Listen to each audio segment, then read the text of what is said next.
Bismillahirrahmanirrahim. अच्छा, in the previous video we were talking about scalar quantities and vector quantities. ठीक है, scalar quantities are those quantities which can be represented by just using a numerical magnitude and a unit. लेकिन vectors को represent करने के लिए आपको क्या चाहिए? You need magnitude, unit and direction as well. तो डायरेक्शन का जो कॉन्सेप्ट है वेक्टर से रेलिवेंट, हम कैसे एक वेक्टर प्लॉट करेंगे, वह कैसे वेक्टर रिप्रेजेंटेशन होगी, इसका एक तरीका है, कुछ नंबर ऑफ स्टेप्स हैं, जो कुछ रूल्स हैं वे फॉलो करेंगे. ठीक है, now just look at your book. Vector representation कैसे रिप्रेजेंट करते हैं वेक्टर को? आपके पास कोई भी कैपिटल लेटर, कोई भी अल्फ़ाबेट ABCD एनी वन, ठीक है, उसको हम बोल्ड लेटर में लिखेंगे. ठीक है, ये हमने बोल्ड लेटर से लिख लिया, लेटर F, और उसके ऊपर एरो हेड लगा दिया. ठीक है, तो this is a vector F. Small letter लिया, स्मॉल लेटर्स, स्मॉल अल्फ़ाबेट्स जो हैं वो, उसमें लेटर F लिया और उस पर हमने एरो हेड लगा दिया, तो this is the vector F. This is vector A. A letter with arrow head, जब एक लेटर के ऊपर एरो हेड लगा होता है तो इट मीन्स कि दिस इज़ अ वेक्टर. या फिर एक लेटर अगर बोल्ड लिखा हुआ है, ठीक है, ये लेटर B के ऊपर एरो हेड लगा हुआ है और ये जो लेटर B है ना, इसके ऊपर ये बोल्ड लिखा हुआ है, तो ये जो बोल्ड राइटिंग में लिखा हुआ है इसको भी हम वेक्टर B कहेंगे. या कोई इटैलिक उसमें लिखा हुआ है फॉन्ट में, कि ऐसे इस फॉर्म में हमने लेटर B लिख दिया है. ठीक है, तो ये भी वेक्टर B है. या एरो हेड नीचे लगा दिया वेक्टर के, तो ये भी क्या है? Vector B, right. तो ये है vector representation. We can use small letters, capital letters, letter with arrow heads, bold letters, italic font में जो यूज़ हो रहे हैं ऐसे टेढ़ा करके लेटर एक बना देते हैं, या फिर एरो हेड नीचे आ जाए. तो ये जो इसके 5 to 6 वेज हैं लेटर इसके रिप्रेजेंटेशन के, ये हैं सारे के सारे वेक्टर. तो ये सिम्बॉलिकली है कि सिंबल क्या है वेक्टर का, तो दीज आर द सिंबल्स. और जब हम इसको जियोग्राफिकली वेक्टर को रिप्रेजेंट करेंगे, मतलब हम नॉर्थ, साउथ, ईस्ट, वेस्ट, अर्थ के जो जियोग्राफिकल एक्सेस हैं, ठीक है, तो जियोग्राफिकली वेक्टर को हम नॉर्थ, साउथ, ईस्ट, वेस्ट में कैसे रिप्रेजेंट करेंगे? लेट्स सपोज कि हमारा जो ये एक एग्जांपल है यहाँ पे आपकी बुक में गिवन है, यही देख लें. Aeroplane route from Islamabad to Karachi is shown in a vector, shown as a vector in figure this one. ये बनाया हुआ है, मैं बताती हूँ. Here a geographical coordinate system having directions north, south, east, west and is used. ठीक है, ये हमारे पास जियोग्राफिकल एक्सिस क्या है? North, east, west and south. ये आपको याद होना चाहिए, पता होना चाहिए. ये आपके मतलब आपका बैकग्राउंड नॉलेज है कि आपको जियोग्राफिकल एक्सिस पता हो. ठीक है, अब ये जो डायरेक्शंस हैं इसमें एरोप्लेन रूट फ्रॉम इस्लामाबाद. अब ये फ्रॉम इस्लामाबाद टू कराची का क्या मतलब है कि ये जो डॉट है ना, इसकी बिगिनिंग टेल, तो ये जो बिगिनिंग है इट इज़ इस्लामाबाद, और ये जो इज़ पॉइंटिंग टूवर्ड्स, ये जो इसका हेड पॉइंट कर रहा है इट इज़ टूवर्ड्स कराची. कि इस्लामाबाद टू कराची ये एक स्ट्रेट लाइन वेक्टर ड्रॉ कर दिया हमने. ठीक है, तो ये है इसकी जियोग्राफिकल रिप्रेजेंटेशन, ये है इसकी symbolic representation. Now let's consider an example कि आपके पास एक क्वेश्चन आ जाए. लेट्स सपोज पेपर में आ भी जाता होता है, फर्स्ट टर्म एग्जाम में ना ये क्वेश्चन आ जाता होता है. क्वेश्चन क्या है? फॉर एग्जांपल ये जो एग्जांपल है हम इसको एज अ क्वेश्चन कंसीडर कर लेते हैं. ठीक है, to make our understanding very clear. आप अपने पास बेसिक लिख लें. Representation of helicopter as it moves to 20 kilometre. कितना उसने डिस्टेंस कवर किया हेलीकॉप्टर ने? 20 किलोमीटर फ्रॉम ऑरिजिन. ठीक है, कोई सा भी उसका ओरिजिन कराची, इस्लामाबाद, व्हाटएवर, जहाँ से भी उसने स्टार्ट किया ना अपनी फ़्लाइट, उसको हम ओरिजिन कह देते हैं.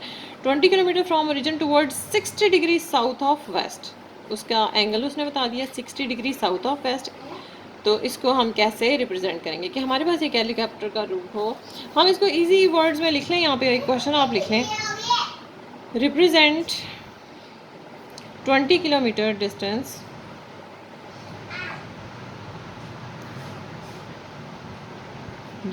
from origin towards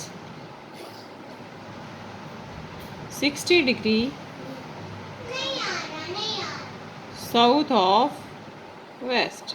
ठीक है, ये एक क्वेश्चन है सिंपल कि 20 किलोमीटर डिस्टेंस को ओरिजिन से आप शो करें towards 60 degree south of west. अब ये 60 डिग्री साउथ ऑफ वेस्ट का क्या मतलब है कि वेस्ट से, वेस्ट इज़ और स्टार्टिंग पॉइंट.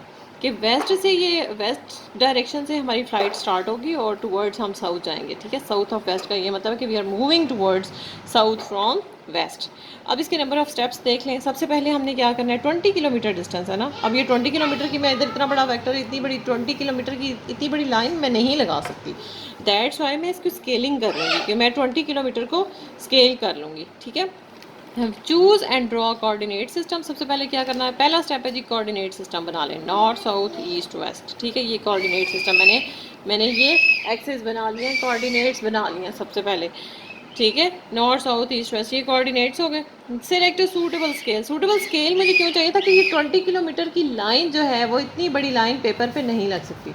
दैट्स वाई मैं क्या करूँगी कि एक प्रॉपर स्केल ले लूँगी, जिस स्केल में मैंने बता दिया है कि 5 किलोमीटर 1 सेंटीमीटर के बराबर होगा। तो 1 सेंटीमीटर तो इजीली पेपर पे ड्रॉ हो सकता है, ठीक है। तो 5 किलोमीटर किसके बराबर है जी, 1 सेंटीमीटर के। तो 20 किलोमीटर किसके बराबर हो जाएंगे, 4 सेंटीमीटर्स के, ठीक है, हो गया। Next, draw line in the fixed direction, cut the line equal to the magnitude of the vector according to the chosen scale. मैंने जो है वो, अच्छा यहाँ पे वो एंगल डिस्कस नहीं किया इन्होंने। आपका नेक्स्ट स्टेप ये होना चाहिए कि आपने पहले कोऑर्डिनेट्स ले लिए हैं और फिर आपने, तो नेक्स्ट स्टेप आपका ये होना चाहिए, सबसे पहले आपने ये coordinates north south east west कर लिया। सेकंड स्टेप इज आपने प्रॉपर स्केल सेलेक्ट कर लिया। मैंने बता दिया, इट्स माय ओन अजम्पशन कि मैं कह देती हूँ कि 1 सेंटीमीटर 5 किलोमीटर के बराबर है, तो 4 सेंटीमीटर 20 किलोमीटर्स के बराबर हो जाएंगे, ठीक है। ये 4 सेंटीमीटर्स आ जाएगा। थर्ड स्टेप इज कि मेरे पास जो एंगल गिवन है, एंगल क्या गिवन था, towards from origin towards 60 degree south of west, ठीक है। साउथ ऑफ वेस्ट का मतलब है कि बिगिनिंग कहाँ से हो रही है, ये वेस्ट से हम साउथ डायरेक्शन में जा रहे हैं। तो वेस्ट वाला जो एक्सिस है, ये जो वेस्ट वाला एक्सिस है, यहाँ से मैं 60 डिग्री का एंगल प्रोटेक्टर यूज़ करते हुए 60 डिग्री का एंगल टुवर्ड्स साउथ ड्रॉ कर लूँगी। ये मैंने यहाँ पे एंगल ड्रॉ कर दिया, ठीक है। तो जहाँ पे मेरा एंगल एंड हो रहा है, मतलब ये 60 डिग्री का जो एंगल है, ये जो लाइन मीट कर रही है, इस लाइन को मैंने ऐसे एक्सटेंड कर देना, ठीक है। अब ये लाइन मैंने एक्सटेंड कर दी, ठीक है। ये मेरी जितनी मर्जी लंबी हो जाए, ठीक है, ये हो जाएगी लॉन्ग, लेकिन मैंने इसको कट कर देना है। मैंने यहाँ पे कट करके ये एरो हेड लगा देना है और इसकी मैंने मेजरमेंट कितनी कर देनी है, 4 सेंटीमीटर की। और मैंने यहाँ पे लिख देना है कि 20 kilometre is equals to 4 centimetres. तो ये मेरा हो जाएगा 20 kilometre distance south of west direction में प्लॉट हो जाएगा, वेक्टर रिप्रेजेंट हो जाएगा, ठीक है। तो ये एक एग्जाम्पल है, एक क्वेश्चन आपको मैंने सिखा दिया कि कैसे सॉल्व करना है, इसकी प्रैक्टिस कीजिएगा। The second thing is further और क्या एग्जांपल्स हैं, जब आप वेक्टर्स को डिफाइन करेंगे, एक्सप्लेन करेंगे, लॉन्ग क्वेश्चन आता है, शॉर्ट क्वेश्चन आता है, तो आप साथ उसके एग्जांपल्स बता देंगे। तो we have examples, force is an example of vector quantity, weight, velocity. Weight का मैंने पहले भी डिस्कस किया था। फोर्स देखिए, 20 newton force, 50 Newton force, 60 Newton force, हम एक स्मॉल एरो हेड से रिप्रेजेंट कर रहे होते हैं कि इतने न्यूटन फोर्स है। और वो तो अगर आपने इसको प्रॉपर वेक्टर रिप्रेजेंटेशन करनी होगी तो आपने ये 20 न्यूटन 50 न्यूटन फोर्स के लिए अगेन ये स्केल सेलेक्ट करेंगे और फिर इसको प्लॉट करेंगे अपने एक्स। तो यहाँ पे अगर हमारी along 20 newton force along X direction, Y direction, negative X या पॉजिटिव एक्स एक्सिस है, तो वो हम अपना क्या करेंगे, हम वो ये वाला जो कोऑर्डिनेट्स हैं हमारे एक्स और वाई वाले, इन कोऑर्डिनेट्स में बताएंगे कि 20 newton force is acting along X axis, तो इस डायरेक्शन में ये वेक्टर ड्रॉ हो जाएगा। तो इस तरह से, ठीक है, ओके। हाँ, और क्या एग्जांपल है जी, force, weight, velocity, acceleration, momentum, electric field, ये सारे के सारे इसके एग्जांपल्स हैं ऑफ वेक्टर क्वांटिटीज़ के, ठीक है। They will require follow the rules of vector addition, require to follow. अच्छा, वेक्टर एडिशन के भी रूल्स हैं, राइट। हमने कहा था कि अरिथमेटिक रूल से स्केलर क्वांटिटीज़ ऐड हो जाती हैं, लेकिन वेक्टर क्वांटिटीज़ को ऐड करने के लिए हमें वेक्टर एडिशन के रूल्स हैं, वो फॉलो करने पड़ते हैं, ठीक है। This means that when we combine two vector the resulting value must also result as a vector, ठीक है। जब दो वेक्टर्स को ऐड किया जाता है तो जो क्वांटिटी हमारे पास आती है that is also a vector quantity, ठीक है। तो वो वेक्टर क्वांटिटी होती है, मतलब उसकी भी रिप्रेजेंटेशन होती है। अगर ये वेक्टर ए था, इसका मैग्नीट्यूड था 2 सेंटीमीटर और ये 2 सेंटीमीटर, तो जो थर्ड जो रिजल्टेंट वेक्टर होगा वो इन दोनों से लॉन्ग होगा और उसका मैग्नीट्यूड 4 सेंटीमीटर होगा, ठीक है, अगर वो ऐड अप हो रहे हैं। तो इस तरह से वेक्टर रिप्रेजेंटेशन है। नेक्स्ट टॉपिक जो है वो आपका इसी से ही रेलेवेंट है, इसी को हम लेके चलते हैं, एडिंग वेक्टर क्वांटिटीज़, ठीक है। अब आपकी बुक को मैं साथ लेके इसलिए जा रही हूँ कि बहुत से बच्चे ऐसे होते हैं कि जो कहते हैं कि मैम हमने जो है ना, आपने जो हमें पढ़ाया वो तो ठीक है, लेकिन ये बुक में कहाँ पे लिखा हुआ है। तो हम जो बुक में लिखा हुआ है वो उसके साथ साथ चलते हैं, ठीक है। रिजल्टेंट ऑफ वेक्टर, जब एडिंग टू वेक्टर्स को जब हमने ऐड करना होता है तो हमारे पास ना एक रूल है, वो आप यहाँ पे लिखा भी होगा, लेकिन उस रूल को कहते हैं जी हेड टू टेल रूल। ठीक है, head to tail rule. Head to tail rule क्या कहता है कि हमने दो वेक्टर्स को जब ऐड करना हो तो head of the first vector should join tail of the second vector. ठीक है, जो फर्स्ट वेक्टर का हेड होगा वो सेकंड वेक्टर की टेल से जॉइन होगा। This is called head to tail rule. ठीक है, और अगर रिजल्टेंट के टर्म्स में देखें तो हमारे पास जो है ना हेड टू टेल रूल वो ये कहता है कि अगर ये जो है the tail of the resultant vector किस किस को ज्वाइन कर रही है, लास्ट वेक्टर के हेड को ज्वाइन करती है और फर्स्ट वेक्टर की टेल को ज्वाइन करती है। ठीक है, ये देखें, ज्वाइनिंग द रिजल्टेंट वेक्टर हमें कैसे मिलता है, joining the tail of the first vector with the head of the last vector will give another vector which will be the resultant vector. ठीक है, तो रिजल्टेंट वेक्टर हमें कैसे मिलेगा कि पहले वेक्टर की टेल हो और लास्ट वेक्टर का हेड हो और उनको ज्वाइन कर दें तो हमारे पास रिजल्टेंट वेक्टर आ जाएगा। ठीक है, तो ये है हमारा रिजल्टेंट वेक्टर फाइंड आउट करने का तरीका। तो रिजल्टेंट वेक्टर है क्या, what is resultant vector, the process of combining two or more vectors into a single vector is called resultant vector. ठीक है, कि ये जब मैं ये दो तीन वेक्टर्स को कंबाइन कर दूंगी और ये सारे सम अप होके ये तीनों वेक्टर्स मिलके एक फाइनल वेक्टर बनाते हैं तो this is called resultant vector. The problem is कि मुझे इन वेक्टर्स को ऐड करना है, वेक्टर ए को, बी को और सी को, तो क्या आंसर आता है।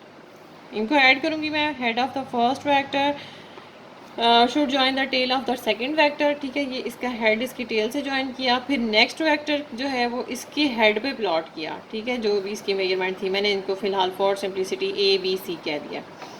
ये तीनों वेक्टर्स को मैंने 1 to 1 ऐसे प्लॉट कर लिया। फिर जो रिजल्टेंट मैंने कैसे फाइंड करना है, मैंने tail of the first vector should join head of the last vector. तो ये वेक्टर सी लास्ट वेक्टर है, इसके हेड के साथ इसकी टेल के साथ ये जो रेड कलर का वेक्टर रिजल्टेंट वेक्टर्स मैंने ड्रॉ कर लिया, this is called resultant vector. और ये है by this resultant is equals to the sum of three vectors A B and C. जब तीन वेक्टर्स को ऐड करते हैं तो ये रिजल्टेंट वेक्टर मेरे पास आ रहा है। ठीक है, तो ये जो मैग्नीट्यूड है आर का, ये इन तीनों का सम रिप्रेजेंट कर रहा होगा। ठीक है, रिजल्टेंट ऑफ टू वेक्टर्स। अच्छा जी, अगर मेरे पास है दो वेक्टर्स, ठीक है, vector A along X axis and vector B along Y axis, ये दो परपेंडिकुलर वेक्टर्स हैं, इनको हम परपेंडिकुलर वेक्टर्स भी कहते हैं। तो इसका रिजल्टेंट क्या होगा, वही तरीका होगा कि पहले वेक्टर की टेल और लास्ट वेक्टर का हेड, इन दोनों को ज्वाइन कर दें तो जो वेक्टर मेरे पास आएगा उसको मैं कह दूँगी रिजल्टेंट वेक्टर। ठीक है, now this is called resultant vector. ये है जी angle theta between these two vectors. तो this is the resultant of two vectors. ठीक है, ये दो वेक्टर्स को मैंने इस तरह से ऐड अप कर लिया, ये इस तरह से अलाइंड थे, right, along X axis and along Y axis. ये जो वर्टिकल डायरेक्शन है ये क्या है, वाई एक्सिस है, और ये जो हॉरिजॉन्टल डायरेक्शन है ये क्या है, एक्स एक्सिस है। तो जो रिजल्टेंट है इसकी टेल और इसके हेड को ज्वाइन करके ये मेरे पास एक ऐसे ट्राइंगल की शेप में ये रिजल्टेंट वेक्टर है, this one is resultant vector, right. तो यहाँ पे हमारा वेक्टर्स वाइंड अप हो रहा है। ये जस्ट इंट्रोडक्शन था वेक्टर्स का। The next is measuring instruments. चलें, ये फिर मैं नेक्स्ट अपलोड करती हूँ, राइट। आई होप कि यहाँ तक क्लियर हो गया होगा। जहाँ पे नहीं समझ आया, जो कोई प्रॉब्लम है, जो कोई क्वेश्चन है माइंड में, यू कैन आस्क कमेंट्स में मुझसे पूछ लें कि क्या कोई प्रॉब्लम अगर है तो। ठीक है, थैंक यू सो मच। अगर समझ आया या नहीं समझ आया कमेंट्स में बताइएगा, राइट।